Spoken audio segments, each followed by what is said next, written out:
This song's called Alice's Restaurant. It's about Alice and the restaurant. But Alice's Restaurant is not the name of the restaurant, that's just the name of the song. And that's why I called the song Alice's Restaurant.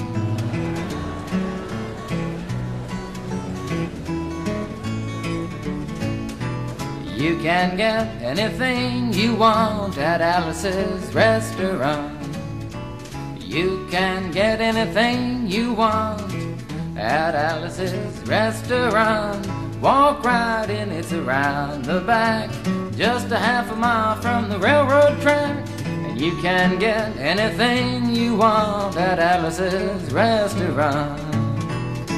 Now it all started 2 Thanksgivings ago. It was on 2 years ago on Thanksgiving when my friend and I went up to visit Alice at the restaurant. But Alice doesn't live in the restaurant. She lives in the church nearby the restaurant in the bell tower with her husband Ray and Facha the dog. And living in the bell tower like that, they got a lot of room downstairs where the pews used to be. And having all that room, seeing as how they took out all the pews, they decided that they didn't have to take out their garbage for a long time.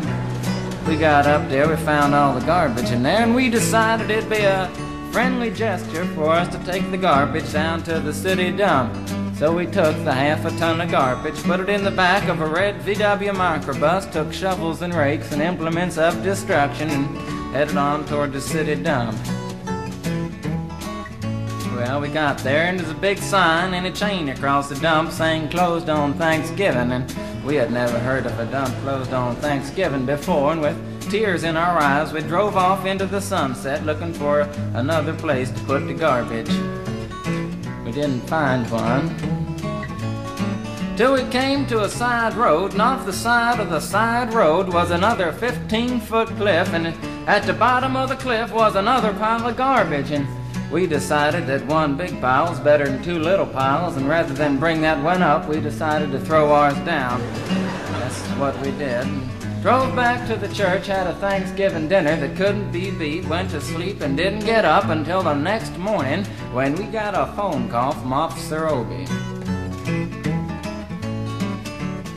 He said, "Kid, we found your name on an envelope at the bottom of a half a ton of garbage, and just wanted to know if you had any information about it." And I said, "Yes, sir, Officer Obie, I cannot tell a lie.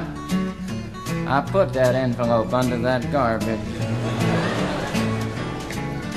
After speaking to Obie for about 45 minutes on the telephone, we finally arrived at the truth of the matter and said that we had to go down and pick up the garbage, and also had to go down and speak to him at the police officer station. So we got in the red VW microbus with the shovels and rakes and implements of destruction, and headed on toward the police officer station. Now, friends, there was only 1 or 2 things that Obie could have done at the police station, and the first was that he could have given us a medal for being so brave and honest on the telephone, which wasn't very likely, and we didn't expect it. Another thing was that he could have bawled us out and told us never to be seen driving garbage around the vicinity again, which is what we expected. But when we got to the police officer station, there was a third possibility that we hadn't even counted upon, and we was both immediately arrested, handcuffed. And I said, "Obie, I don't think I can pick up the garbage with these handcuffs on."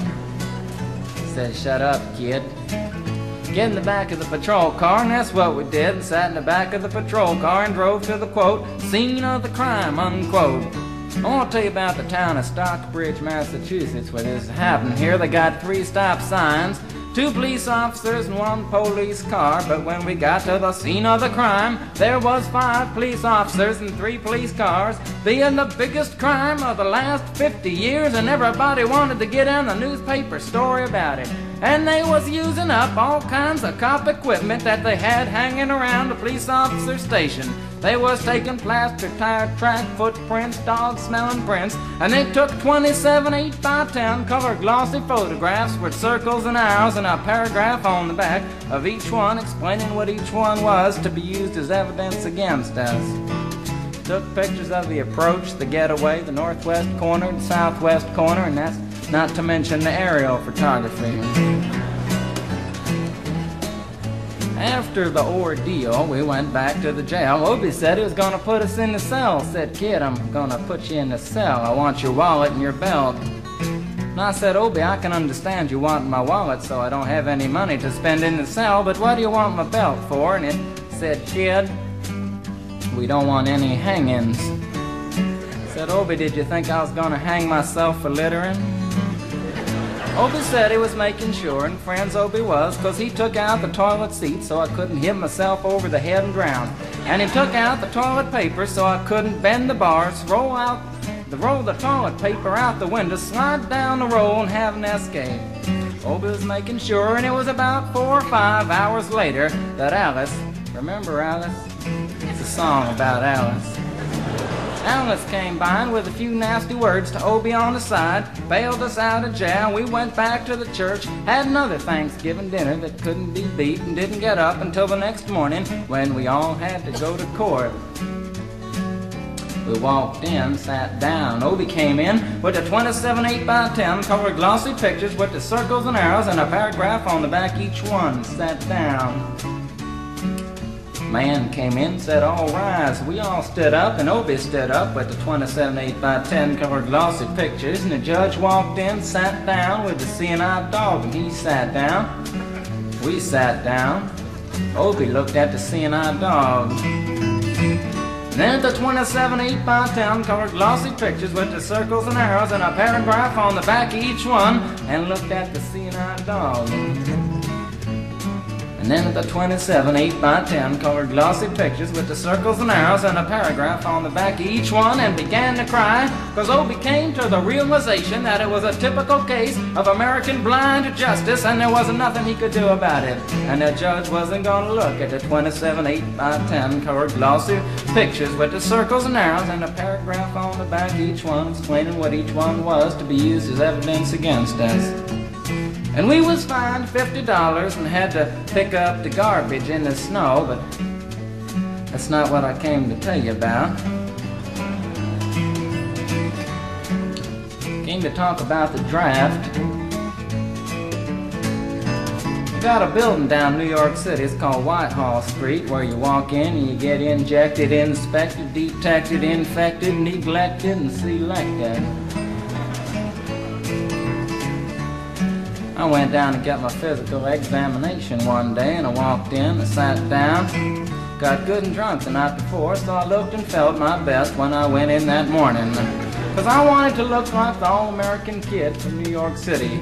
Man, I wanted to feel like I wanted to be the all-American kid from New York, and I walked in, sat down, I was hung down, brung down, hung up, and all kinds of mean, nasty, ugly things. And I walked in, I sat down, he gave me a piece of paper, said, "Kid, see the psychiatrist, room 604. And I went up there, I said, "Shrink, I want to kill. I want to kill.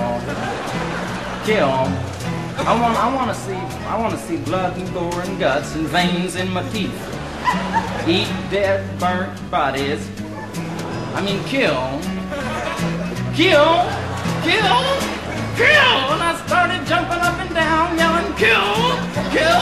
And it started jumping up and down with me, and we was both jumping up and down, yelling, kill.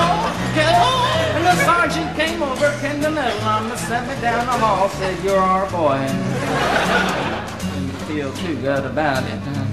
Proceeded on down the hall, getting more injections, inspections, detections, neglections, and all kinds of stuff that they was doing to me at the thing there. And I was there for 2 hours, 3 hours, 4 hours. I was there for a long time, going through all kinds of mean, nasty, ugly things, and I was just having a tough time there. And they was inspecting, injecting every single part of me, and they wasn't leaving no part untouched. Proceeded through, and when I finally came to see the very last man, I walked in, sat down after